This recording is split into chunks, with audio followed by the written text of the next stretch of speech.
Gimana itu kalau kita ketemu offline ini dulu nobar gitu ya. Ada video di Kemenq Learning Center diambil tahun 2019. Jadi ada beberapa data yang nggak up to date.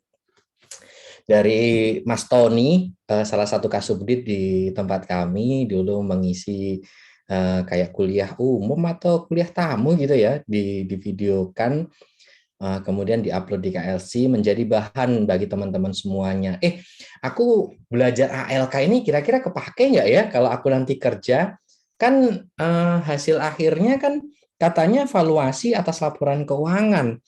Ngapain belajar ini? Jangan-jangan nggak kepake deh di dunia kerja.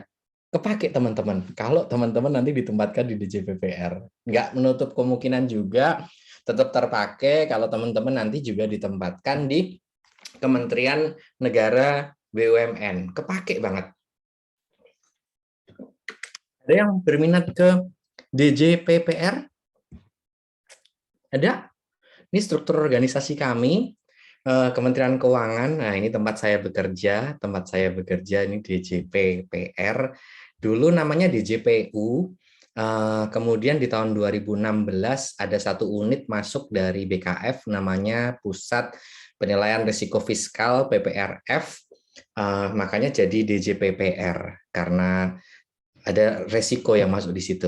Dan nama DJPPR dulu diambil karena dirjen kami pada saat itu namanya Pak Robert Papahan, sebelum jadi Direktorat Jenderal, sebelum jadi Direktur Jenderal Pajak dia di DJPPR, makanya Direktorat Jenderal punya Pak Robert gitu ya, DJPPR. Oke, aduh gak ada yang senyum.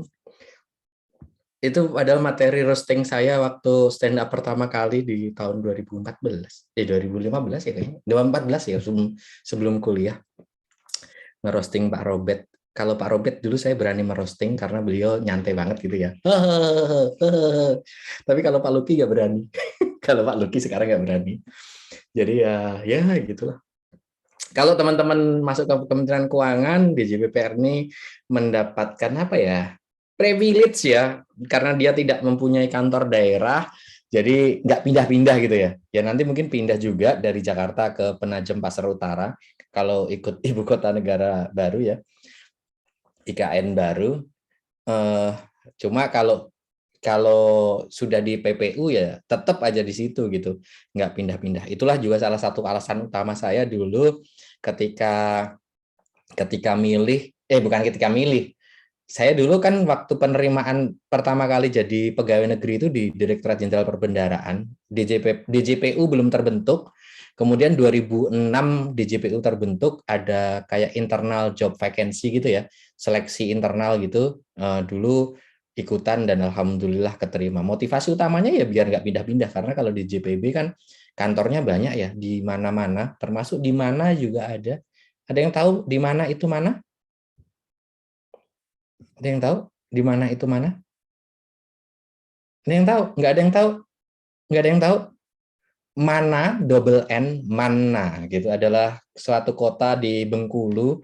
Nah, di situ kebetulan ada KPPN-nya. Jadi kalau nanti penempatan di DJPB terus pengen berantem sama temennya gitu ya. Kamu penempatan di mana? Mana? Iya, di mana? Mana? Di mana? Mana gitu kan habis itu gitu.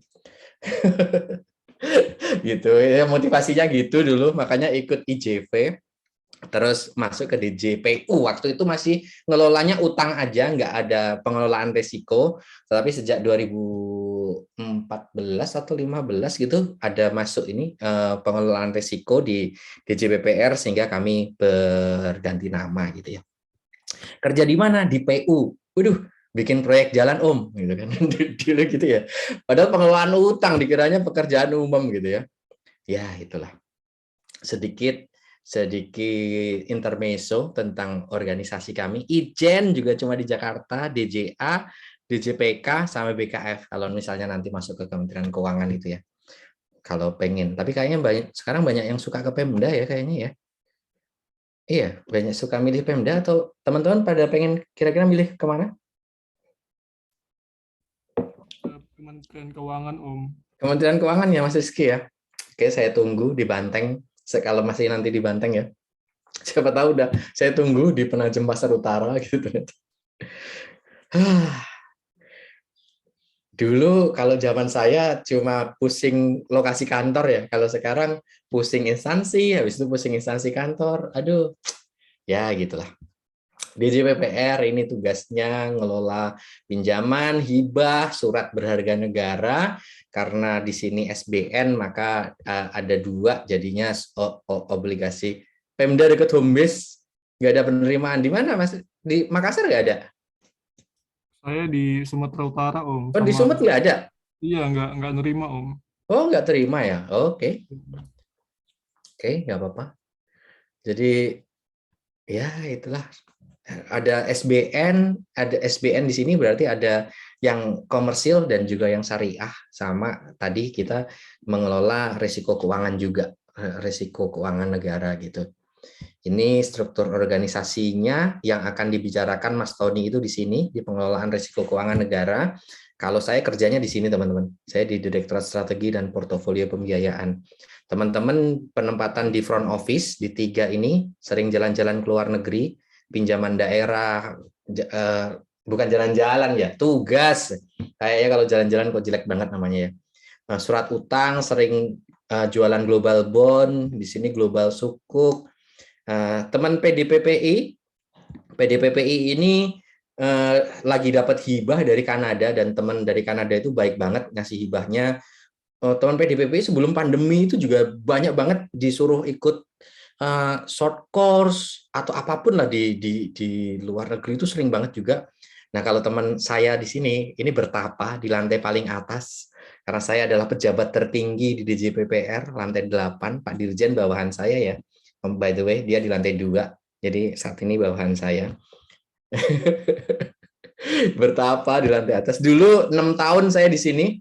Evaluasi akuntansi settlement 2 tahun sebelum kuliah, saya pernah pejabat penandatangan SPM untuk menandatangani pembayaran utang. Jadi setahun itu kita pagu pembayaran utang 300-400 triliun ya. Jadi sehari saya tanda tangan utang itu, tanda tangan SPM itu sekitar 1 triliunan. Jadi kalau misalnya ada sombong-sombongan gede-gedean pengeluaran negara, saya yakin dulu saya termasuk salah satu orang yang paling berjasa untuk pengeluaran negara gitu ya. Pas di EAS itu saya rajin banget beribadah karena takut salah. Jadi kalau meleset 01, bayangin gitu. Harusnya 10 triliun jadi 1 triliun, kan 9 triliunnya mau saya ganti pakai apa gitu. Itu jadi dulu di situ, terus pindah ke strategi. Nggak tahu nanti perjalanan karir akan membuat saya apakah mau ke front office di sini atau tetap di middle office. Tapi saat ini posisinya lagi seneng-senengnya diajak berpikir. Jadi saat ini lagi kayak bulan madu lah kalau sama teman di SPP itu. Dulu pengembangan model analisis, sekarang pengembangan pasar utang.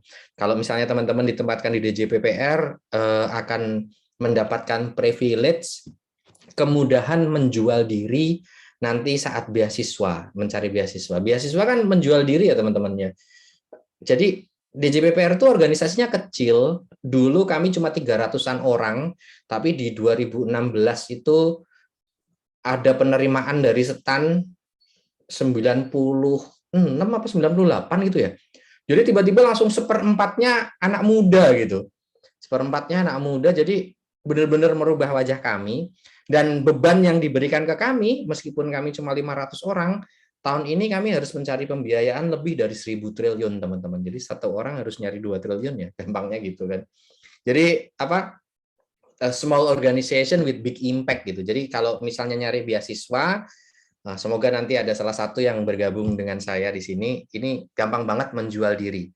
Gampang banget menjual diri. Kenapa? Penting banget gitu. Ini penting banget pembiayaan ini. Termasuk setelah nyarinya penting, bayar dan pengelolaan risikonya itu juga penting, karena utang kan nggak boleh jor-joran ya teman-teman.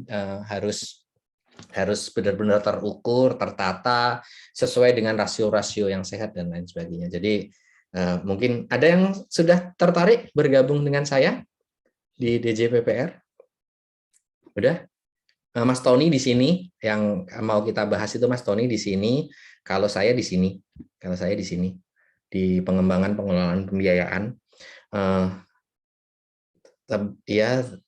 Ya gitu, tempat berpikirnya Pokoknya kalau ada masalah yang kami yang disuruh berpikir gitu ya. Siapapun yang punya masalah, kami disuruh membuat kajiannya gitu. Yang lainnya kadang cepet gitu ya. Bagian dari makanya lagi seneng banget itu karena itu tantangannya lagi banyak gitu ya. Kadang kalau kita ditantang kan kita seneng gitu ya. Kalau dulu waktu saya di EAS, meskipun konsekuensi finansialnya tinggi banget, saya dulu di settlement dan transaksi, konsekuensinya finansialnya tinggi banget, tapi kerjaannya robot teman-teman, yang ngecek tagihan gitu kan pekerjaan robot ya. Jadi kurang merasa tertantang. Kalau sekarang pressure-nya luar biasa, jadi lagi seneng-senengnya saya kerja di DJPPR ini. Kalau misalnya juga yang tempat Mas Tony ini sering banget berhubungan dengan Kementerian BUMN, tempat Pak Erick Thohir, terutama di deputi apa itu bidang keuangan dan manajemen risiko, lebih spesifiknya ke bidang manajemen risiko dan kepatuhan. Hasdep bidang manajemen risiko dan kepatuhan. Itu sedikit intermezzo iklan supaya nanti teman-teman ada yang berniat memilih DJPPR sebagai penempatan pertamanya. Luar biasa. Nanti ketemu dengan saya tahu the real me gitu. Aduh, ya Allah ternyata lebih ambiar pas di kantor ya gitu ya. Ternyata lebih ambiar di kantor. Kangen banget ya gitu nanti kalau misalnya pokoknya nggak ada image-nya, nanti kalau ada PKL atau apa di DJPR tanya aja image-nya Om Kumis kayak gimana di kantor. Itu DJPPR. Nah, sekarang kita akan membahas pekerjaannya Mas Tony. Ada yang diajar Bu Dian Handayani? Ada yang udah diajar Bu Dian Handayani? Ada yang pernah? Belum, tapi jadi dosen saya. Jadi dosbimnya Mas Eko? Iya, pernah nanya Om Aji juga. Oke. Nanya gimana? Jadi siapa dosen LK, terus saya jawab Om Aji gitu. Terus ternyata kenal. Itu ternyata kenal juga sih Om. Terus masih umurnya itu katanya masih dikit-dikit tuan Budi ini gitu. Iya, cuma sedikit selisihnya. Dikit. Ya itu. Iya, katanya pokok cerita-cerita terkait gitu. Oke, Mbak Dini adalah rekan kerja saya. Pertama kali masuk ke Kementerian Keuangan dulu Mbak Dini salah satu rekan kerja saya, dan Mas Tony ini suaminya dia. Jadi Mas Tony yang kita akan lihat ini, yang di sini, nah ini suaminya dia. Jadi ya gitulah dunianya yang muter-muter gitu. Rekan kerja pertama saya dulu Mbak Dini, salah satu orang yang saya tanyain ketika membuat proposal, karena beliau kan juga lulusan dari Australia, jadi tahu keinginannya penguji seperti apa gitu ya. Jadi ya tempat bertanya lah dulu Mbak Dini gitu. Nah, Mas Tony ini dia di Subdit Mitigasi Risiko BUMN. Kok risiko BUMN diurusin sama Kementerian Keuangan ya? Padahal kalau misalnya dia sudah mempunyai sudah mempunyai kementerian tersendiri gitu di Kementerian Negara BUMN gitu. Sudah mempunyai kementerian tersendiri, kok masih diurusin sama Kementerian Keuangan ya? Karena BUMN ini mendapatkan penugasan dari pemerintah, teman-teman, mendapatkan penugasan dari pemerintah untuk membangun infrastruktur. Disuruh oleh Pak Jokowi sebagai agent of development di bidang infrastruktur untuk mengembangkan perekonomian. Pak Jokowi itu gedek banget ya. Ada gedek banget itu apa ya bahasa Indonesia ya? Ini banget lah ya. Apa ya? Pokoknya beliau itu pengen banget, sebentar. Saya nyampain hasil dulu.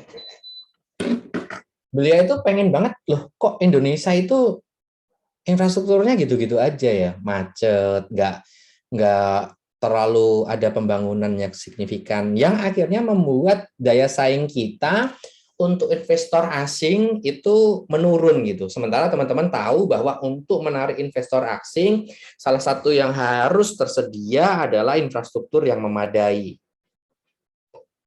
Mau nggak mau seperti itu. Pengalaman membuktikan infrastruktur yang tidak terlalu bagus membuat kita kalah bersaing. Teman-teman ingat ketika ada trade war dari Amerika dan Cina? Ada yang sempat mengikuti itu, trade war Amerika-Cina? ketika perekonomian dunia dulu ditentukan oleh 150 karakter yang diketik oleh Pak Donald Trump, fuck Cina gitu ya. Waduh, itu pasar keuangan ambyar teman-teman, yang nulis kayak gitu presiden coba. Pasar keuangannya ambyar. Jadi sebagus apapun kita memprediksi nilai tukar, sebagus apapun kita memprediksi yield imbal hasilnya SBN, itu masih tergantung banget sama apa yang mau ditweet sama Pak Donald Trump gitu ya, karena yang ditweet sama dia itu benar-benar mempengaruhi pasar pada saat itu. Ada penyelidikan loh itu dari apa itu, dari semacam OJK-nya Indonesia. Jadi ternyata ketika sebelum Pak Donald Trump itu nge-tweet sesuatu, hampir semua circle-nya dia itu sudah di posisi yang menguntungkan. Jadi ketika dia mau nge-tweet ambyar, semuanya itu udah menjual, dan ketika dia nge-tweet yang mau menaikkan pangsa pasar Amerika, saya akan mengembargo produk Cina. Itu mereka sudah di posisi yang sudah membeli semua gitu. Jadi sempat ada investigasi apakah tweetnya ini benar-benar kebijakan negara atau menguntungkan golongannya gitu ya. Karena ya inside information kan suatu penentu pasar kan teman-teman. Aku nanti mau nge-tweet ini gitu. Jangankan tweetnya Donald Trump gitu ya, tweetnya selebgram pom-pom saham aja menentukan kan posisi jual atau beli kan, apalagi tweetnya Donald Trump. Nah, pada saat persaingan dagang antara Cina dan Amerika yang mengakibatkan beberapa belas perusahaan Amerika itu harus pindah dari Cina, ternyata tidak ada satupun teman-teman yang pindahnya itu ke Indonesia. Banyakan mereka pindahnya ke Vietnam atau pindahnya ke Thailand gitu ya. Makanya Pak Jokowi berjanji kalau terpilih lagi jadi presiden di periode kedua, dia akan melakukan reformasi infrastruktur tetap dibangun, dan reformasi strukturalnya akan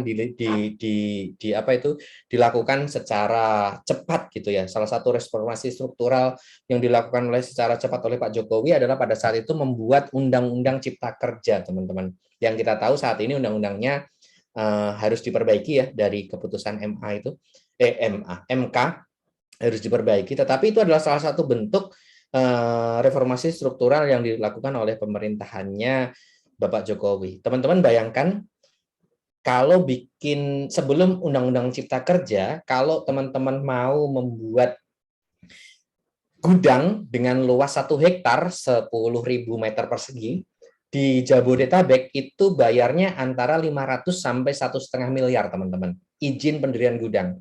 Sementara kalau teman-teman mendirikan gudang di Vietnam, teman-teman akan mendapatkan insentif pajak, nggak usah bayar, malah dapat insentif. Teman-teman akan mendirikan gudang di Vietnam atau di Jakarta? Mau mendirikan di mana? Vietnam, Om. Di mana, Mbak? Di mana, Mas? Vietnam. Di Vietnam. Di mana nasionalismenya Mas Eko? Saya tanya ini. Tapi ya benar, semuanya akan menjawab di Vietnam gitu ya, karena tidak ada nasionalisme dalam mata uang gitu ya, tidak ada nasionalisme dalam mata uang. Yang paling menguntungkan lah yang akan kita ambil. Makanya ada perusahaan multinasional itu. Kalau misalnya semuanya menjaga nasionalismenya, nggak ada itu namanya perusahaan multinasional mungkin ya. Makanya Pak Jokowi pengen melanjutkan pembangunan di bidang infrastruktur sekaligus reformasi struktural untuk mempercepat investasi. Yang disuruh siapa? Yang disuruh salah satunya adalah BUMN. Nah, untuk memberikan untuk nyuruh, masa nyuruh aja gitu ya. Nyuruh harus dikasih dengan dukungan. Salah satu dukungannya adalah jaminan pemerintah. Nanti akan kita lihat lebih lanjut bagaimana sih jaminan pemerintah ini berefek ke APBN kita gitu ya. Jaminan ini dipertahankan di 6% terhadap GDP, salah satu kewajiban kontingensi yang dikelola oleh DJPR, Direktorat Jenderal Pajak Perjuangan gitu ya. DJPR 6% terhadap PDB. Kalau ada yang tahu kalau batas maksimal utang berapa persen terhadap PDB normal sebelum berlakunya UU 2 2020? Kalau utang terhadap PDB berapa persen setiap tahun dan secara kumulatif? Ada yang tahu? Ada yang tahu? Ada yang tahu? Ada yang tahu? Ada yang tahu? 3% ya Om. 60. Berapa Mbak? Berapa Mbak? Mbak Tesya berapa? 3% bukan Om. 3% setiap tahunnya. Kalau maksimalnya kumulatif berapa persen Mbak Tesya? Kurang tahu Om. 60 bukan Om. 60% maksimalnya. Nah, ini 6% terhadap PDB. Di 2019 rencananya mau dinaikkan karena pada saat itu rasio utangnya turun terus sehingga kewajiban kontingensinya mau dinaikkan gitu batasannya. Cuma negara api menyerang ya nggak jadi dinaikkan karena rasio utangnya setelah negara api menyerang kan juga naik ya. Nah, sekarang ini kebutuhan pembiayaan infrastruktur. Mas Tony itu take videonya tahun 2019-an, jadi datanya nggak diupdate ya, nggak diupdate. Ya kita pakai ini aja lah. Intinya adalah untuk membiayai infrastruktur itu duitnya banyak banget teman-teman. 4.796 triliun duit itu teman-teman. 4.796 triliun, hampir 2 kali lipat APBN kita saat ini ya. Nah, cuma pemerintah itu di sekian tahun ini cuma bisa memenuhi 41%-nya saja. Nah, 59%-nya itu akan dipenuhi oleh BUMN dan swasta. BUMN-nya itu juga cuma 22%, sementara sebagian besar 37%-nya kita harapkan akan dibangun oleh swasta melalui skema KPBU. Kemitraan pemerintah dengan badan usaha. Kalau KPBU diurusi oleh Direktorat PDPPI ini. Ini direktorat yang chain-nya paling rame kalau pas pertandingan olahraga di DJPPR, teman-teman. PDPPI, PDPPI gitu. PDPPI sampai terngiang-ngiang. Nah, diurusin itu, sementara yang BUMN yang 22%-nya itu diurusi oleh tempatnya Mas Tony. Gimana bayangin impact-nya di JPPR kalau teman-teman mau nyari beasiswa? Saya harus meneliti 4.796 triliun kebutuhan infrastruktur di Indonesia. Makanya kalau saya pinter, negara akan mendapatkan keuntungan. Ya udah deh berangkat gitu kan. Pasti digituin. Makanya itu motivasi supaya teman-teman mau bergabung ke kami. Penugasan pemerintah, ini tadi sudah disampaikan, itu untuk mempercepat pembangunan infrastruktur, cuma tahu teman-teman, tidak semua infrastruktur yang dihasilkan oleh pemerintah itu bisa menguntungkan. Nah, kalau nggak menguntungkan, kenapa harus dibangun? Ingat teman-teman, tugas pemerintah itu tidak hanya menyediakan private goods, tetapi juga menyediakan public goods. Pemerintah tidak bisa hanya menghitung untung dan rugi atas suatu proyek. Ada greater economic impact yang diharapkan oleh pemerintah dari pembangunan suatu proyek. Cuma karena yang ditugaskan oleh BUMN kan nggak mikir seperti itu ya. BUMN kan institusi usaha. Sehingga untung dan rugi itu matters bagi mereka. Penugasan tersebut akan memberikan banyak tekanan ke kondisi keuangan mereka. Profit margin, leverage-nya mengalami kenaikan signifikan, tekanan likuiditas karena leverage-nya itu banyak diperoleh dari utang, dan lain sebagainya. Oleh karena itu, pemerintah harus melakukan mitigasi risiko. Jangan sampai saya suruh bangun, habis itu dia bangkrut. Kasarnya seperti itu, teman-teman. Ini penugasan-penugasannya, FTP 1, FTP 2. Ada yang belum mempunyai ide KTTA? Bisa banget ini dipakai sebagai ide KTTA. Dampak kondisi BUMN setelah penugasan. BUMN-nya apa aja? Nih, misalnya nih Hutama Karya dulu sehat banget, sehingga disuruh membangun tol Trans Sumatera, terus sekarang semuanya tertekan rasio-rasio keuangannya, sehingga teman-teman bisa ngomong kalau, penugasan pemerintah itu ternyata berdampak signifikan ya ke rasio keuangannya Hutama Karya. Kalau belum punya ide KTTA bisa itu Mas Eko. Datanya mau dari mana? Nanti dari Pak Tony, Bu. Emang Mas Tony mau ngasih apa? Ya nggak tahu deh. Kayaknya sih mau aja. Saya bahas pembiayaan PLM. Pembiayaan PLM gimana Mas Rizky? Bahas KTTA-nya? Jadi kan kemarin itu kan lagi baca topik itu tentang yang ini Om, energi baru terbarukan. Jadi saya bahas tentang analisis strategi pembiayaan pengembangan energi baru terbarukan PT PLN Om. Oke. Oke. Sip, bagus. Bisa dimasukkan beberapa kesepakatan COP26 yang membuat PLN harus berpikir ulang tuh Mas. Karena di COP26 kita sudah deal untuk tidak akan ada lagi coal powered coal power plant ya. Jadinya beberapa proyek yang sudah deal dengan pemerintah dijamin lama banget sampai 30-40 tahun itu mau digimanakan sama PLN. Itu juga harus dipikirkan itu sebelum memikir untuk yang energi baru dan terbarukan gitu. Itu mungkin harus dipikirin juga itu. Yang kesepakatan COP26 kalau misalnya ini. Nah, itu salah satunya kalau misalnya belum ada ide, ini dikasih tugas banyak banget gitu. Nah, terus tadi disampaikan pemerintah itu ngasih dukungan. Dukungannya apa aja teman-teman? Dukungannya yang satunya adalah PMN, penyertaan modal pemerintah. Ada beberapa perubahan kebijakan pemberian PMN dari presiden sebelumnya Bapak SBY ke Pak Jokowi. Pas Pak SBY dia cenderung akan memberikan PMN kepada BUMN yang mau merugi. Merpati dikasih PMN dan lain sebagainya. Cuma ketika dikasih PMN ya ternyata tetap rugi teman-teman. Merpati bangkrut dan lain sebagainya. Kalau Pak Jokowi dia ngasih PMN kepada BUMN yang ditugaskan oleh dia sehingga value for money-nya sedikit lebih baik dibandingkan era pemerintahan terlebih dahulu. Tapi ini bukan dalam rangka mengkritisi antar pemerintahannya ya. Karena tindakan itu selalu dilaksanakan sesuai dengan kondisi pada saat itu. Yang dilakukan Bapak SBY pada saat itu mungkin benar. Karena kita membutuhkan merpati yang masih tetap melayani penerbangan dari daerah-daerah terpencil. Sekarang dengan adanya beberapa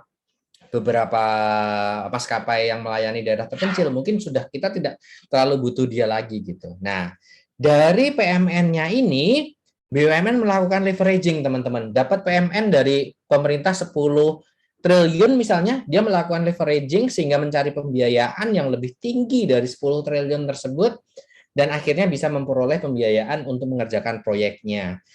Leveraging ini ada aturan pemerintahnya, tapi saya lupa. Cuma kalau nggak salah batasannya itu adalah 10 kali, sehingga pemerintah nanti nanggung kewajiban kontingensinya nggak terlalu besar. Kemudian ada jaminan pemerintah. Aduh, Pak, saya kalau pinjam ke luar negeri, saya harus jual obligasi. Saya kan harus jual dengan yield obligasi korporasi, Pak.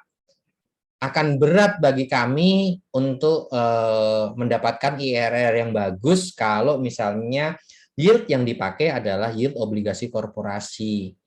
Mereka meminta penjaminan dari pemerintah. Kalau pinjamnya dalam rangka melaksanakan penugasan pemerintah, pemerintah fully backup di situ, teman-teman. Pemerintah fully backup di situ.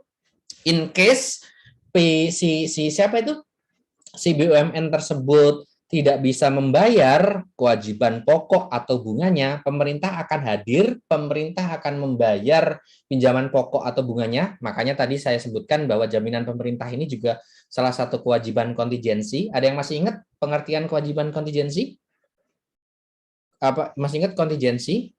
Suatu transaksi yang untung atau ruginya tergantung kepada peristiwa yang akan di masa yang akan datang. Kalau misalnya BUMN-nya survive, nggak jadi rugi, kita akan memperoleh infrastruktur yang bagus tanpa APBN keluar. Tetapi kalau sampai BUMN-nya itu rugi, bangkrut, kolaps, kita harus membayar utangnya, berarti APBN akan terkena kewajiban kontingensi di pengertian sebelumnya, teman-teman.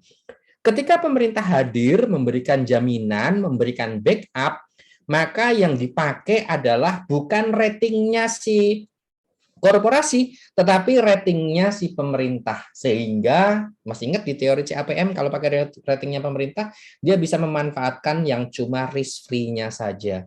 Nggak ada apa itu beta dan market expectation-nya. Akan menurunkan cost of fund daripada BUMN tersebut. Cuma karena untuk jamin perlu penyediaan dana, makanya harus ada kewajiban penjaminan. Jamin, investor akan melihat lagi tuh. Ini jaminannya di JPPR ini omongan aja atau bener ada duitnya sih? Ada duitnya. Kita membentuk yang disebut dengan rekening dana cadangan penjaminan. Nah, ini dulu modelnya yang bangun saya untuk menentukan batas maksimumnya. Untuk batas maksimalnya dana penjaminan itu adalah tugas pertama saya waktu menjadi kasih pengembangan model analisis. Lama-lama kok udah gede juga ya.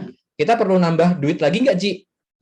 Pertanyaannya seperti itu, kita perlu nambah duit lagi nggak, Ji? Tapi analisisnya luar biasa pada saat itu karena harus memperhitungkan profitability of default, risk political risk, dan lain sebagainya sehingga mampu meyakinkan investor kalau pemerintah itu benar-benar punya duit. Terus ada lagi dukungan pemerintah dalam bentuk subsidi. Nanti PLN harus membuat proyek FTP 1, FTP 2. Kalau pakai harga jual daripada proyek tersebut harus disesuaikan dengan cost harga pokok penjualannya, mungkin nggak akan, warga negara akan teriak gitu. Makanya negara hadir memberikan subsidi, PLN mampu menjualnya dengan profit margin yang dia inginkan, sementara masyarakat tidak terlalu keberatan gitu ya. KAI juga sama, nanti ada LRT Palembang, ada LRT Jabodetabek yang sebentar lagi akan beroperasi. Kalau semuanya harus tiketnya itu sesuai dengan hitungan bisnis, mungkin nggak akan ada yang naik, sehingga pemerintah akan memberikan subsidi supaya orang-orang tersebut mau naik ke kereta tersebut gitu. Sekarang, tadi kan udah di awalnya sudah disampaikan ya, ngapain sih harus ngurusin BUMN? Kan ada Kementerian BUMN, kok harus DJPPR ikut-ikutan ngurusin gitu ya? Kita lihat hubungan BUMN dengan APBN. Kenaikan leverage yang signifikan oleh BUMN meningkatkan potensi risiko default yang disebabkan oleh perubahan asumsi makro. Kalau default berarti yang bayar adalah negara lagi. Asumsi makro yang paling berpengaruh terhadap kesehatan keuangan BUMN dari penjaminan ini adalah nilai tukar rupiah, teman-teman. Kalau rupiah terdepresiasi, sementara mereka sudah melakukan pinjaman ke luar negeri, maka mereka akan sangat berat gitu. PLN mendapatkan penerimaannya dalam bentuk rupiah, sementara harus membayar utang dalam bentuk dolar. Ya, asumsi makro ini menjadi signifikan banget bagi PLN gitu. Dan itu terjadi karena pemerintah memberikan penugasan kepada mereka, bukan karena keinginan strategi dari si perusahaan itu gitu. Kemudian ada kondisi keuangan BUMN tidak langsung mengingat pemerintah adalah pemegang saham. Kalau dia bangkrut, kita akan dapat dividen nggak, teman-teman? Kalau dia bangkrut, dapat dividen nggak kira-kira? Boro-boro kan ya? Boro-boro ngasih dividen. Nanti masih bingung kalau pas dijual masih ada sisa nggak kira-kira gitu ya. Dividen itu di struktur APBN termasuk penerimaan negara, dalam hal ini penerimaan negara bukan pajak, atau termasuk pembiayaan APBN, teman-teman. Ayo.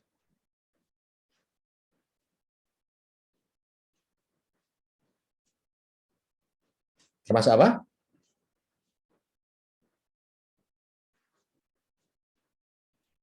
Termasuk apa, teman-teman? Dividen ini termasuk apa itu?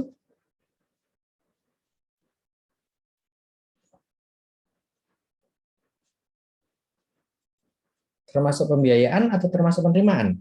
Dividen, teman-teman. Apa, teman-teman? Pembiayaan bukan om. Pembiayaan, ada pendapat lain selain Mbak Rosintan? Penerimaan ya. Penerimaan? Nah, ya cuma ada dua pilihannya. Kenapa pembiayaan? Kenapa penerimaan, Mas? Coba. Pembiayaan. Kenapa pembiayaan, Mas Eko? Karena namanya BUMN kan berarti kepemilikannya itu udah pasti lebih dari 50% karena udah jadi ya Indonesia. Nah, otomatis kalau di lebih dari 50% ketika mendapatkan dividen itu bukan sebuah penerimaan dividen, tapi berupa pembiayaan, yaitu karena dari persentase itu udah kelihatan kalau dari dividen itu bukan jadi seutuhnya penerimaan gitu. Kalau dari akuntansi. Apa itu pembiayaan? Apa itu pembiayaan kalau menurut Undang-Undang Keuangan Negara? Apa itu pembiayaan? Kalau menurut Undang-Undang.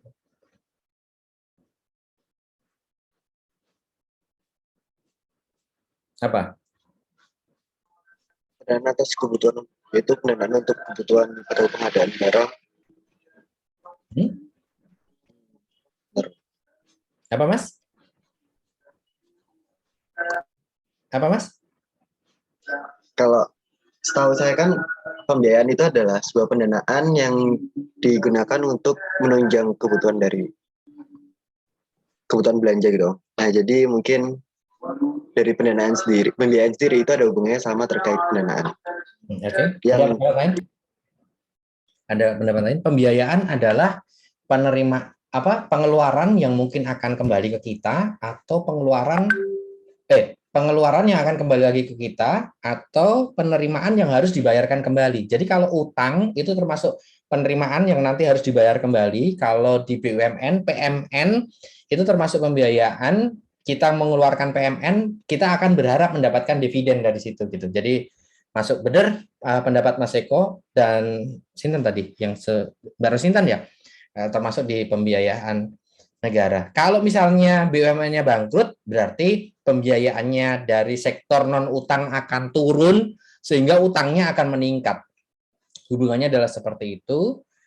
Belum lagi, kalau misalnya dia membutuhkan banyak bantuan lagi, berarti pembiayaan dalam APBN akan lebih tinggi, teman-teman. Karena kita akan harus menambahkan PMN-nya gitu.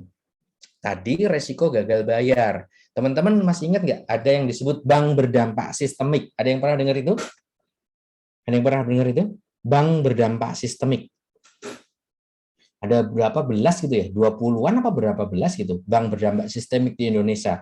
Itu ada update datanya. Dulu Ibu Sri Mulyani waktu periode kedua menjadi Menteri Keuangan di bawah Bapak SBY sempat mendapatkan tekanan gara-gara menyelamatkan Bank Senturi. Teman-teman ingat penyelamatan Bank Senturi? Karena dianggap Bank Senturi adalah bukan bank berdampak sistemik, tetapi Ibu Sri Mulyani dan rapat di KSSK pada saat itu meyakini bahwa Bank Senturi itu adalah bank berdampak sistemik. Tadi disampaikan, BUMN itu dari PMN-nya mereka melakukan leveraging.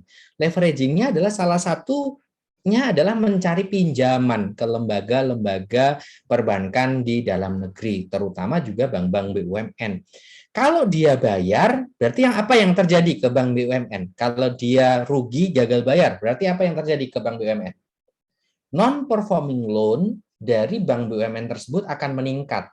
Kalau non-performing loan itu diikuti oleh RAS, itu yang terjadi adalah BUMN-nya, banknya akan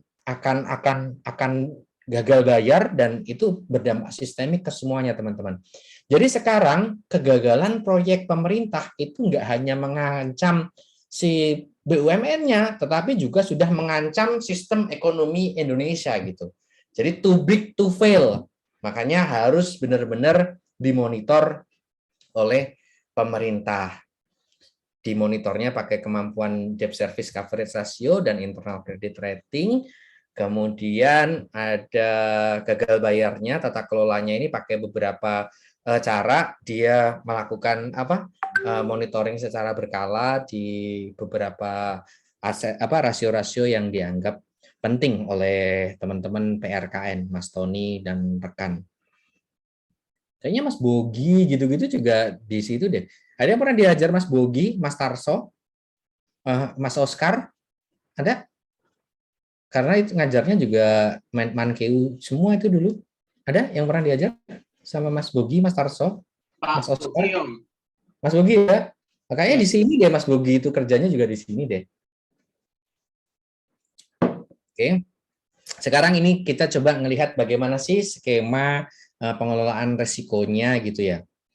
Tadi pemerintah menugaskan nih BUMN, PLN, tolong dong bangun apa itu? Bangun pembangkit, penugasan 1. Dari penugasan ini pemerintah memberikan jaminan dan juga memberikan PSO, dukungan ke PLN. PLN kan bukan kontraktor ya teman-teman, sehingga dia untuk membangun pembangkit dia juga akan berkontrak dengan kontraktor gitu. Bisa jadi kontraktornya itu adalah state owned enterprise juga, BUMN juga, tapi bisa jadi ini adalah private sector. Untuk membuat investasi, teman-teman tahu bahwa ada harus memutuskan capitalnya dari mana, dari laba ditahankankah atau dari pembiayaan yang lain. PLN belum terbuka sehingga satu-satunya opsi pembiayaan lain yang harus dilakukan oleh dia adalah pinjaman dari perbankan. Nah, kalau banknya gagal, ini dijamin tadi oleh pemerintah. Pinjaman ke banknya ini dijamin oleh pemerintah. Kalau yang di sini ini nggak dijamin oleh pemerintah, teman-teman. Karena yang dijamin oleh pemerintah adalah BUMN yang mendapatkan penugasan. Sementara SOI 2 ini adalah kontraktor daripada BUMN pertama. Cuma kalau duitnya dia dapat, kan pasti dikasih ke sini ya, teman-teman ya. Meskipun nggak dijamin ya, dia mendapatkan seperti second layer garansi lah. Seperti itu. Nah, ini di sini dijamin. Kalau gagal, pemerintah akan membayarnya. Seperti itu teman-teman bayangannya. Jadi kebayang kan resikonya ada di mana saja? Ada pertanyaan tentang bagian ini? Nggak ada? Nah, ini beberapa assessment tool yang dipunyai oleh teman-teman PRKN, macro test, risk map dan lain sebagainya, dashboard lain sebagainya. Terus ini yang diberikan oleh pemerintah. Pemerintah itu yang dijamin apa aja sih? Yang dijamin itu kreditnya, teman-teman. PLN kredit ke bank di dalam negeri dijamin oleh pemerintah. PLN jual obligasi di dalam negeri dijamin oleh pemerintah. Namanya jaminan kredit. Ada juga jaminan kelayakan usaha. PLN nggak mungkin bangun pembangkit semuanya sendiri. Ada pembangkit-pembangkit yang dibangun oleh swasta, tetapi tetap dalam kerangka FTP 1 atau program 35 gigawatt. Nah, swasta ini mau bangun dengan satu kondisi. Kemarin teman-teman ingat nggak salah satu contoh yang saya berikan ketika apa sih off balance sheet transaction? Salah satunya adalah kita mau membeli porsi dari independent power, IPP itu independent power producer kalau nggak salah, independent power producer ke PLN. Masih ingat saya memberikan contoh itu? Masih ingat? Salah satu transaksi off balance sheet yang kemungkinan terjadi di laporan keuangan, saya kayaknya memberikan contoh itu. Jadi mereka mau bangun kalau ada jaminan PLN mau membeli listrik yang dihasilkan oleh si pembangkit IPP tersebut. Kalau PLN nggak beli sampai rugi dan ternyata listriknya yang dikeluarkan oleh IPP ini nggak terbayar, maka pemerintah mau nggak mau harus membayar listrik yang dikeluarkan oleh IPP tersebut. Ini sekarang yang menjadi perhatian kita ketika pemerintah Indonesia ikut meratifikasi keputusan dari COP26, Mas Rifki. Jadi ketika kita meratifikasi itu, sementara kita memberikan jaminan kelayakan usaha, dan jaminan kelayakan usaha ini berlaku selama sekian puluh tahun, ini mau diapain ini? Listriknya nanti seperti apa? Yang menjadi hal yang sangat luar biasa yang harus dipikirkan oleh kita bareng-bareng itu. Kemudian jaminan direct lending. Secara teori, secara undang-undang keuangan negara, yang boleh pinjam ke luar negeri itu hanya Menteri Keuangan. Tetapi Kementerian Keuangan memfasilitasi PLN untuk meminjam ke lembaga internasional, lembaga keuangan internasional. Kita akan meneruskan ke mereka melalui skema subsidiary loan agreement. Nah, pinjaman PLN yang ke luar negeri ini juga dijamin oleh pemerintah. Kebayangkan teman-teman kalau PLN itu hancur, tiba-tiba DJPPR langsung utangnya gebruk gitu ya. Karena tadi ngomong kalau PLN nggak mampu, kami yang bayar gitu. Kalau PLN mampu sih kita tenang-tenang aja ya. Tapi kalau misalnya PLN nggak mampu, ya DJPPR berarti langsung tiba-tiba sekonyong-konyong tertimpa kewajiban untuk membayar segede itu teman-teman. Yang hampir 6% dari PDB. Itu suatu angka yang luar biasa. Makanya mitigasinya, kebayang pusingnya Mas Tony kalau misalnya ada BUMN bermasalah? Kebayang kan ya? Nah, ini tol Trans Sumatera, Utama Karya. Utama Karya membangun tol Trans Sumatera, sama kalau pinjem juga dijamin oleh pemerintah. Satu lagi dukungan yang diberikan kepada Utama Karya yang tidak tercatat oleh timnya Mas Tony ini adalah pemerintah juga memberikan hak pengelolaan Jakarta JOR, teman-teman. JOR itu apa? Jakarta Outer Ring Road ya. JOR kepada Utama Karya, sehingga macet-macetnya duit di Jakarta itu dibawa ke Sumatera, teman-teman. Dibawa untuk membangun tol Trans Sumatera. Mitigasinya ini ada escrow account. Sebelum tanggal tertentu, semua duitnya itu harus ada, dan ini benar-benar dimonitor secara luar biasa sama teman-teman di PRKN dan beberapa alat mitigasinya yang lain. Ini KAI Jabodetabek. Nah, ini kalau misalnya belum nemu ide KTTA lagi, bisa ini yang paling menarik ini adalah di ADI karena datanya tersedia. Pengaruh PSAK berapa ya kalau di BUMN Karya itu yang penerimaan usaha ya? Pengakuan penerimaan itu PSAK nomor berapa ya? Pengaruh PSAK pengakuan penerimaan terhadap penundaan proyek LRT Jabodetabek ke PT Adikarya ini menarik banget teman-teman. Karena LRT kan ditunda-tunda terus ya. Sementara di PSAK tersebut baru boleh diakui penerimaannya kalau sudah completed teman-teman, atau malah sudah handover gitu. Jadi itu mungkin sangat akan jadi materi KTTA yang menarik itu untuk Adikarya. Kalau untuk kereta apinya agak susah. Kenapa agak susah? Karena kalau di sini yang kereta api, Utama Karya, PLN, kan laporan keuangannya tidak terpublish secara gampang ya. Mas Rizky dapat laporan keuangannya dari mana PLN? Kemarin cari-cari di website aja, Om.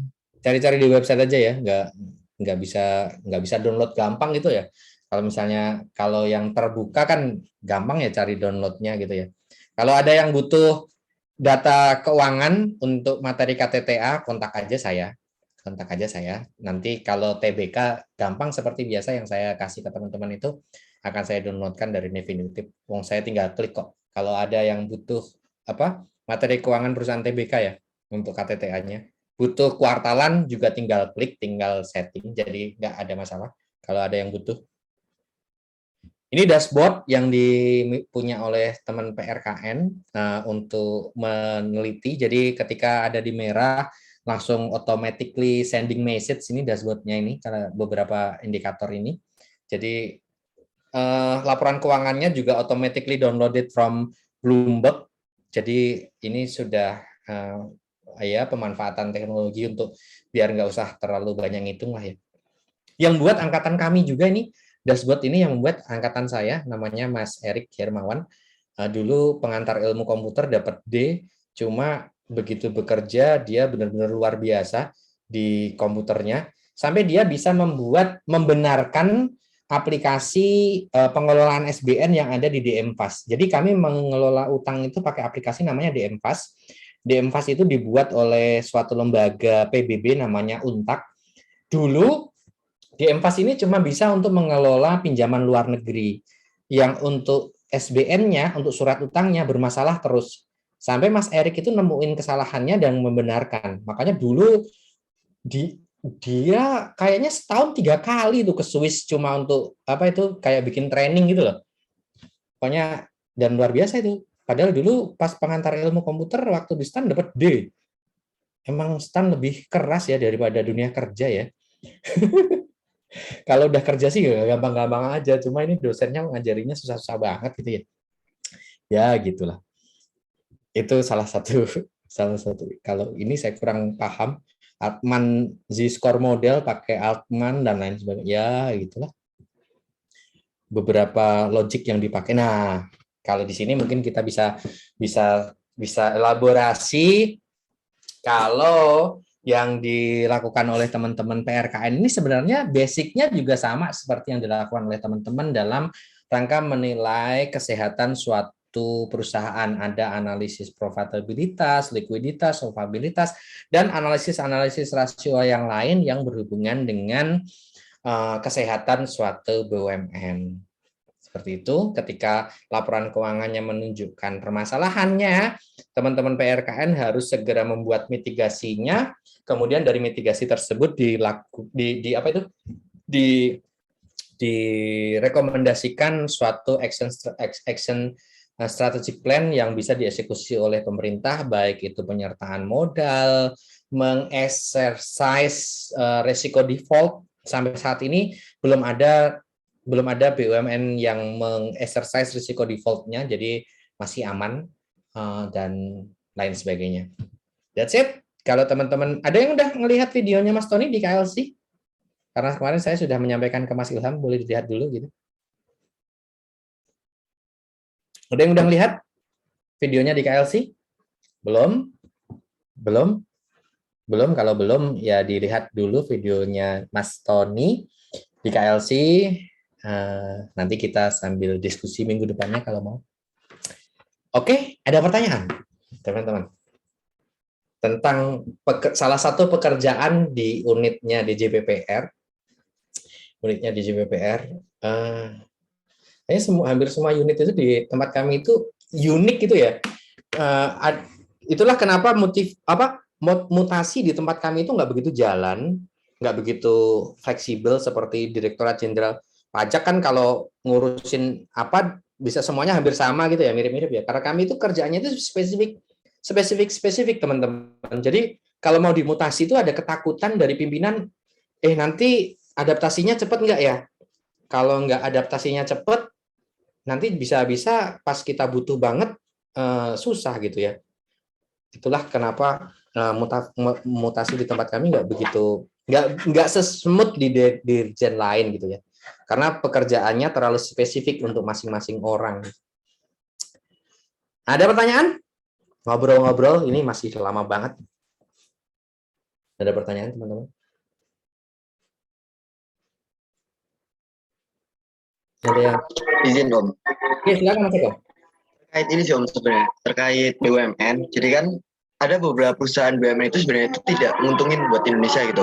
Khususnya kayak Garuda atau apa yang butuh tambahan modal dari negara. Khususnya APBN itu jadi ada alokasi dari APBN itu. Nah, yang saya tanya itu ketika ada hal seperti itu, di mana itu merugikan buat Indonesia sendiri, dan itu misal katakanlah Garuda padahal itu udah jauh-jauh hari, tapi saya ingin ngebahas gitu. Garuda dulu itu kan merugi itu karena banyak rute yang peminatnya dikit. Nah, kalau kayak itu kenapa nggak misal kerjasama dengan Emirates aja, nanti dia biar transit di Jakarta buat ngambil penumpang itu, biar nggak cost-nya Garuda itu nggak gede-gede banget, karena dari Garuda sendiri itu kelihatan kalau cost-nya itu lebih tinggi dari revenue-nya atau pendapatannya. Nah, dari itu contoh BUMN lainnya kan ada beberapa juga yang membuat perusahaan rugi, Indonesia rugi gitu. Nah, itu kan juga mengurangi dampak dari penerimaan pajak atau apa yang akhirnya harus ngebuat itu store ke negara. Nah, sebenarnya itu apa fokus BUMN itu? Kalau PLN atau subsidi itu kan kita tahu Kak, karena Indonesia itu juga butuh listrik yang murah karena masyarakatnya itu murah. Nah, tapi kalau yang kayak penerbangan atau apa yang butuh dana itu kenapa ya Om? Kenapa harus ada yang APBN itu mau gitu buat nyetorin itu, padahal itu juga sebenarnya itu buat rakyat pun nggak merata kena dampaknya gitu. Oke. Pertanyaan menarik banget dan saya juga sangat sependapat dengan Mas Eko. Untuk beberapa sebenarnya BUMN itu kan didirikan kan sebagai salah satu amanah dari Undang-Undang Dasar Negara kita ya, Undang-Undang 1945, bahwa segala sumber daya alam, sumber daya kekayaan alam dimiliki oleh negara dan dimanfaatkan sebesar-besarnya untuk kemampuan rakyat. Dan penjelasan lebih lanjut dari ayat tersebut adalah industri-industri yang menguasai hajat hidup orang banyak itu harus dimiliki oleh negara. Jadi ketika ada founding father kita ngomong seperti itu, pemerintah tidak bisa seenaknya, oh ini udah dilepas aja, ini dirugikan aja, nggak bisa seperti itu. Cuma khusus untuk perusahaan-perusahaan yang menurut saya sudah mulai ada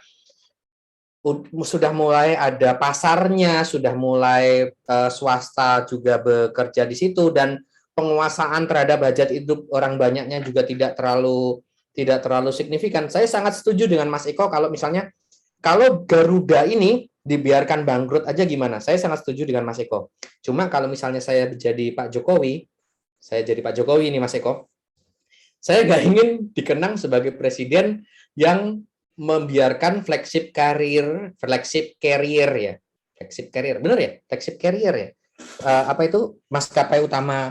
maskapai utama suatu negara, flagship carrier bangkrut gitu ya. Jadi kalau politician kan ada pertimbangan lainnya ya. Saya nggak pengen dikenal sebagai presiden yang membiarkan Garuda bangkrut. Jadi mungkin Pak Jokowi mempunyai pertimbangan lain tuh. Tapi dia sudah mulai test the water kan. Beberapa kali Pak Erick Thohir ngomong Garuda Indonesia saat ini sudah secara de facto sudah bangkrut, tinggal de jure-nya. Coba ngelihat bagaimana respon dari masyarakat dan lain sebagainya. Cuma saya setuju kalau menurut saya hanya BUMN yang sehat lah yang harus dibiarkan. Kecuali BUMN tersebut memang benar-benar menguasai hajat hidup orang banyak seperti PLN misalnya. Itu mungkin harus ada pertimbangan lebih. Tapi kalau kayak Garuda, apalagi Garuda sudah melayani rute internasional, kok kayaknya terlalu sia-sia ya kalau misalnya kita membantu dia ya. Saya setuju dengan Mas Eko, tapi mungkin para politisi mempunyai pertimbangan berbeda, Mas Eko. Karena mereka tidak cuma ngitung untung dan rugi, tetapi mereka juga menguntung mungkin popularitas dan lain sebagainya. Saya setuju dengan Mas Eko. Baik, terima kasih Om. Siap teman-teman. Jadi nggak apa-apa ya kalau kita nanti nggak punya Garuda ya. Nggak apa-apa Mas Eko. Nggak apa-apa Om. Nggak apa-apa ya. Masih ada Lion kok. Saya belum cobain Om. Ya belum cobain, Mas Rizky belum cobain dulu. Mas Rizky mau nyobain dulu. Iya. Ya gitu. Ya. Ada menarik tuh Garuda itu kalau mau dijadiin objek KTTA tuh. Kok yang rugi segitu gede cuma Garuda aja ya? Sementara teman-teman ingat nggak kalau Garuda sama Lion itu leasing gede-gedeannya hampir berbarengan. Teman-teman tahu nggak? Lion dengan 737-900 ER, ya kan? Garuda dengan 737-800 NG. Teman-teman ingat kalau mereka banyak banget ekspansi gede-gedean leasing pesawat memakai dua maskapai itu? Tapi kok Lion nggak segitu terdampaknya ya? Padahal sama-sama yang dipakai adalah produknya Boeing. Kecuali misalnya salah satunya ngambil banyak produknya Airbus misalnya. Apakah jangan-jangan ada klausul-klausul leasing yang berbeda antara Lion dengan Garuda? Apakah ada fraud di situ? Kok bisa kedua perusahaan ini beda semua gitu ya? Kemarin dapat foto dari salah satu teman saya di Australia yang sudah menjadi permanen residen di sana. Dia main-main ke Alice Springs. Teman-teman tahu kalau sekarang banyak pesawat diparkir di Australia dari seluruh penjuru dunia. Ada satu kota namanya Alice Springs. Saya belum pernah ke situ karena terlalu mahal kalau naik pesawat dan terlalu jauh kalau naik kendaraan. Di tengah gurun Alice Springs itu, makanya spring ya, kayak padang oase di tengah gurun gitu ya, Alice Springs. Banyak pesawat diparkir di situ supaya menghindar karat, dan teman kemarin moto yang banyak banget yang masih stikernya Garuda gitu ya, di situ dikumpulin gitu. Ya sedih nggak sedih gimana gitu sih ya. Karena jangan-jangan dulu saya pernah naik salah satu dari pesawat itu gitu. Jangan-jangan. Tapi saya juga jarang banget naik Garuda. Mahal dan jarang DL kan. Oke, saya setuju dengan Mas Eko. Ada yang punya pendapat lain? Ya nggak bisa seperti itu, Pak. Negara harus hadir dong. Ada yang mau punya pendapat seperti itu? Ada pendapat lain?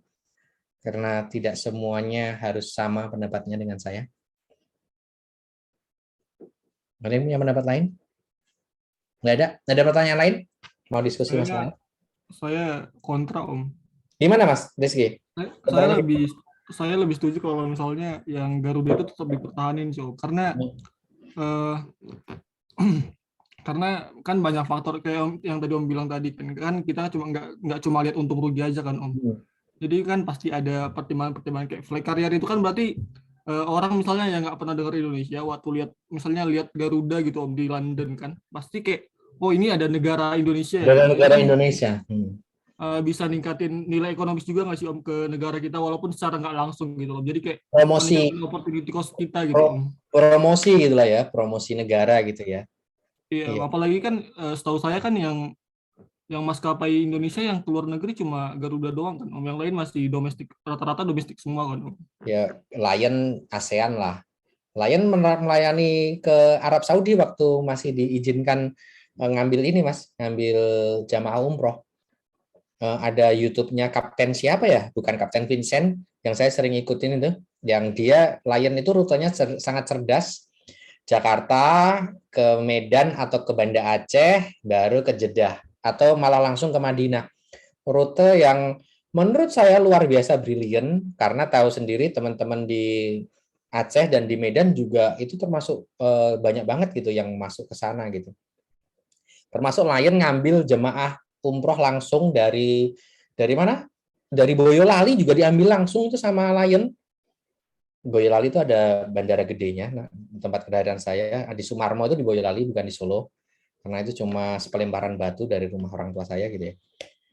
Nah Garuda nggak melakukan itu, langsung dari Jakarta ke mana itu ke Jeddah, Jakarta. Strategi kalau di dunia penerbangan, Mas, di dunia penerbangan itu kan ada dua mazhab ya, yang mengikuti mazhab bahwa harus ada hub-hub di semua daerah, hub udara. Jadi kenapa siapa itu yang mengikuti mazhab hub ini adalah perusahaan-perusahaan yang gede banget di Middle East. Mereka pengen membuat semua hub penerbangan udara itu di sana. Emirates, terus Etihad itu adalah perusahaan penerbangan yang memanfaatkan hub besar penerbangan udara di Middle East. Kemudian ada lagi kalau yang memakai itu mereka pesawatnya jarak tempuhnya tidak yang terlalu wow banget, tetapi fasilitasnya luar biasa. Ada lagi yang tidak memanfaatkan hub adalah yang mereka percaya kalau penerbangan itu harus direct, nggak ngelewatin hub-hub penerbangan itu. Yang ngikutin mazhab itu adalah salah satu yang paling terkenal adalah Qantas dan SQ. Makanya Qantas dan SQ adalah yang apa itu konsumen dari Airbus berapa yang paling gede itu? Yang 380 ya? 380 yang gede banget itu. Mereka konsumen terbesarnya itu. Karena mereka percaya bahwa penerbangan kalau dari Singapura ke New York itu harus langsung dari Singapura ke New York gitu. Nggak harus lewat Abu Dhabi dulu gitu. Seperti itu. Jadi itu mazhabnya seperti itu. Nah, Garuda ini serba nanggung. Dia membuat rute yang tadi disebut sama Mas Eko. Yang dua rute yang paling merugikan Garuda itu adalah Jakarta-London dan Jakarta-Amsterdam. Jakarta-London dan Jakarta-Amsterdam. Dipilihlah, nggak tahu milihnya kenapa itu. Cuma dia awalnya itu nggak transit di Dubai, teman-teman. Nggak transit di Dubai, langsung dari Jakarta ke London. Jadi nggak ada peluang ngambil penumpang dari Dubai ke London. Gitu. Makanya rugi. Cost-nya terlalu gede, revenue-nya nggak terlalu signifikan. Yang main ke sana cuma seasonal, pelajar Indonesia pulangnya nggak tiap saat, bisnisnya juga tidak terlalu gede, dan lain sebagainya. yaitu tadi. Cuma yang dikatakan Mas Rifki juga benar. Semua negara itu hampir mempunyai flagship carrier, teman-teman. Ada yang pernah tahu Ethiopia Airways? Ethiopia aja punya flagship carrier, teman-teman. Masa Indonesia, negara dengan GDP nomor 16 ke dunia, sekarang di tahun 2045 kita akan berusaha menjadi negara dengan GDP nomor 4 di dunia, tidak mempunyai flagship carrier, itu juga pasti ada di pikirannya Pak Jokowi itu. Yang ya mikir yang berat seperti itu kita serahkan ke orang yang gajinya lebih tinggi aja ya. kita ngobrol tanpa salah di sini. Jadi Mas Eko benar, Mas Rifki benar. Kan seperti itu aja. Kalau yang membuat keputusan kita kasih kepada orang yang dengan pay grade atau payroll yang lebih tinggi dari kita. Setuju? Setuju ya. Oh, penerbangan juga ada mazhab-mazhabnya ya. Kirain cuma agama gitu ya. Ekonomi ada mazhab, penerbangan ada mazhab. Aduh. Nanti saya akan ngikutin apa dong? Kamu mazhabnya apa? Saya Syafi'i, penerbangan hub, dan secara ekonomik saya di behavior finance. Saya bukan teori pasar efisien ya. Ada lagi diskusi? Ada diskusi lagi teman-teman? Kalau lihat pembagian berarti yang di bawah naungannya Mbak Dini nggak cuma Mas Eko ya, karena di saya itu semuanya teman 538 gitu, jadi banyak banget. Ada 10 orang di sini yang di bawah Mbak Dini. Ada banyak juga Om yang di kelas ini Om. Oke. Ada saya, ada Zani, Eko, terus si Izam, Julullah, Andika, dan kawan-kawan Om. Oke, siap. Salam buat Mbak Dini. Itu salah satu beban juga di DJBPR kalau untuk karir. Tadi kan yang nikmat-nikmatnya ya. Nah, sekarang kalau yang sedih-sedihnya itu adalah hampir semua atasan karena masih muda, itu saya manggilnya Mas Tony, seperti contohnya tadi Mas Tony gitu ya. Jadi kebayangkan mereka kan pensiunnya masih lama gitu ya. Jadi saya untuk naik itu lama banget gitu. Ya gitulah. Gitu. Di Kasubdit di tempat saya yang saya panggil Pak cuma satu, Pak Lalu, yang lainnya Mas Hari, Mas Ginting, Mas Yudi, sama Mas Behan. Jadi saya nggak punya Kasubdit yang Pak yang saya harapkan nanti pensiun terus dia keluar saya naik gitu, nggak ada. Jadi ya gitu karena organisasi kecil ya, jadi perkembangan karirnya agak ya nggak sesmooth yang gede kayak Perben terus pajak yang gitulah. Ada lagi? Mau ngobrol apa lagi? Bu Dini susah Om buat topik-topiknya apa itu AQ ini Om. Apa mas? Kalau Bu Dini itu susah banget buat dapat topik ataupun mau dibahas di KTTA gitu. Di challenge terus ya? Iya, jadi pasti misal ada teman yang udah gitu ditolak karena itu udah terlalu banyak yang udah ngebahas, terus kayak harus nyari gap research dulu, terus itu sebelum masuk ke proposal tuh kita harus buat gap research gitu Om. Dan itu kayak tambahan waktu sih Om. Buat saya kemarin juga gitu. Waktu di tempat saya itu kan kalau saya kan yang penting doable ya. Yang penting doable. Cara men-challenge-nya kan nanti pas sudah masuk gitu. Kalau saya pas sudah masuk baru di-challenge. Ini harus biar lebih berbobot itu KTTA-nya di-challenge-nya seperti ini. Cuma kayaknya teman-teman kan juga mempunyai kayak grup angkatan yang judul segala macam nggak boleh sama itu ya. Oh ini udah pernah di ini. Kalau menurut saya kan tinggal angle-nya ya, bagaimana teman-teman membuat suatu judul ini benar-benar unik gitu. Jadi mungkin yang dipengenin Mbak Dini ini nggak general yang teman-teman tinggal kopas-kopas dari kakak kelas atau tidak melakukan deep research, tetapi unik gitu. Itulah yang kalau misalnya di bimbingan saya itu yang saya lakukan. Jadi nggak apa-apa subjeknya sama, judulnya sama, tetapi ada angle-nya. Nah, misalnya sama-sama meneliti rasio keuangan dari suatu perusahaan perhotelan gitu.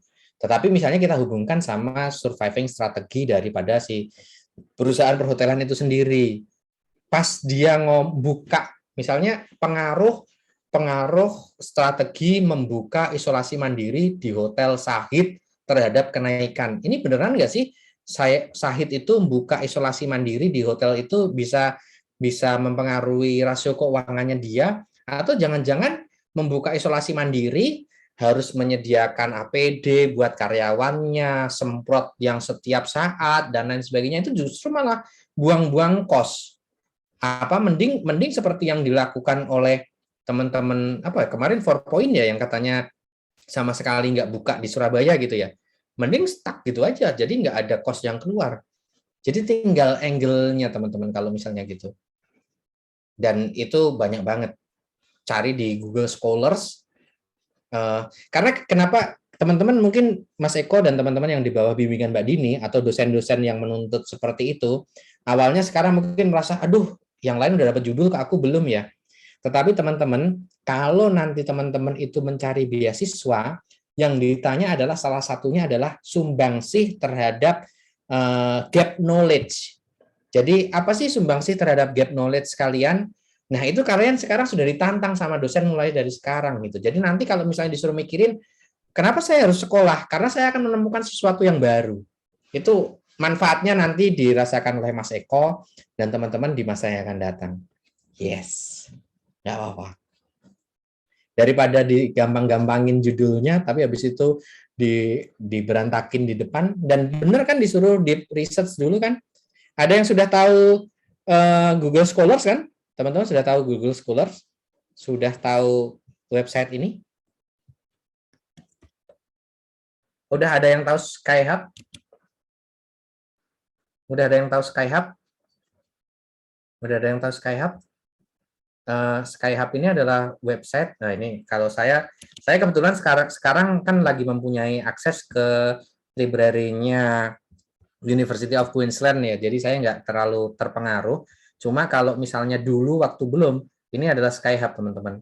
Kalau teman-teman nemuin judul di Google Scholar yang nggak apa itu, nggak ada apanya itu, nggak ada profit misalnya ya, profit organization yang nggak ada, ini kan teman-teman nggak tahu nih, nggak bisa kan nyarinya kan, nggak bisa nyarinya kan ini yang kalau di teman-teman udah familiar dengan Google Scholar, udah familiar belum?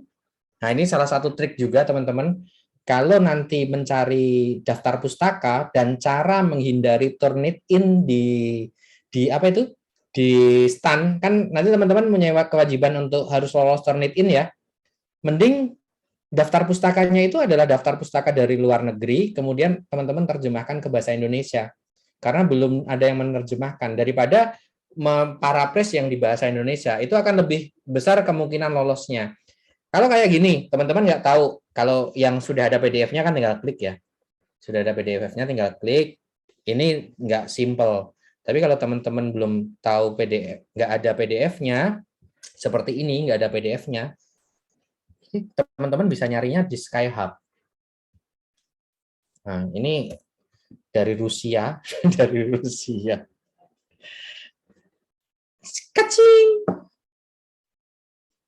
Conflict Interest Organization gitu. Jadi skyhub.se. Kadang namanya ini gonta-ganti. Tahu sendiri kan media kayak gitu, jadi kadang ganti ke Swedia, kadang ganti ke Rusia, sama lain sebagainya. Terus kalau misalnya yang apa itu, yang buku, kalau itu tadi dalam bentuk jurnal, kalau dalam bentuk buku ada namanya LibGen, teman-teman. Library Genesis. Ada yang udah tahu ini? Ada yang udah tahu? Altman Z-Score misalnya, tadi kan saya ngomong tentang Altman ya. Ini bukunya tuh. Bukunya ada, teman-teman. Jadi kalau saya kebetulan sekarang lagi sombong ini. Wih, di full apa, sombongnya sekarang ini. Tapi kan ini kan cuma berlaku selama 2 tahun ya. Jadi nanti saya juga tetap harus apa? Tetap harus balik lagi ke bajak juga. Gitu, teman-teman. Nah, sombong jadi mahasiswa University of Queensland. Wis. Gitu. Jadi Itu tips dan triknya dalam menghadapi KTTA. Mungkin Mas Eko sekarang lagi ditantang sama Mbak Dini, tetapi gemblengan Mbak Dini ini akan berguna banget ketika nanti Mas Eko mau ngambil terutama S3 ya. Nah, apa sih sumbangsihnya? Nggak cuma dulu orang-orang pernah bahas, tetapi I will discover something that really new gitu. Gitu. Memang STAN itu memang susah pas kuliahnya aja, kalau kerja nanti gampang.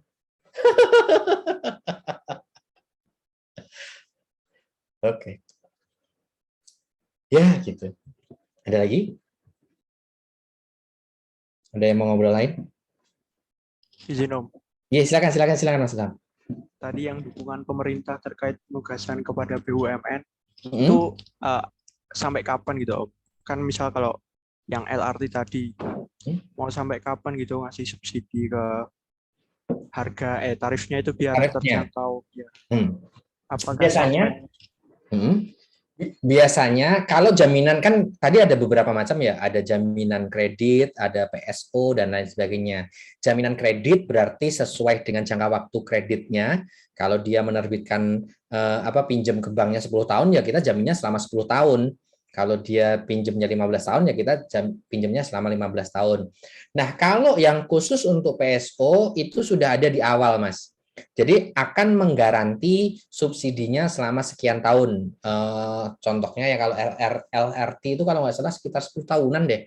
Setelah 10 tahun diharapkan struktur usahanya si LRT Jabodetabek ini sudah established dengan bagus, penggunanya sudah banyak, sehingga nanti LRT Jabodetabek akan bisa mendapatkan pendapatan lain yang bisa menutup dari PSO tersebut. Contohnya, Mas, dia bisa memasang berbagai macam banner iklan di stasiun.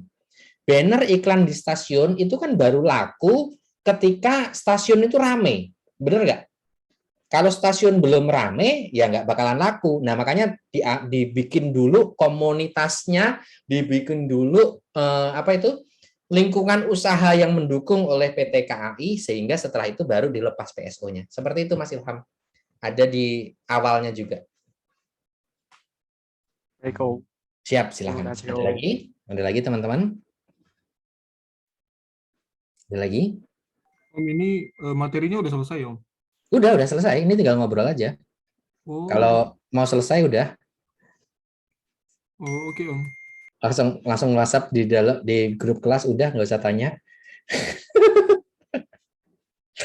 Materi penyampaian secara online sudah selesai, tetapi masih ada asinkronus. Teman-teman bisa melihat video dari Mas Tony di Kemenq Learning Center ya.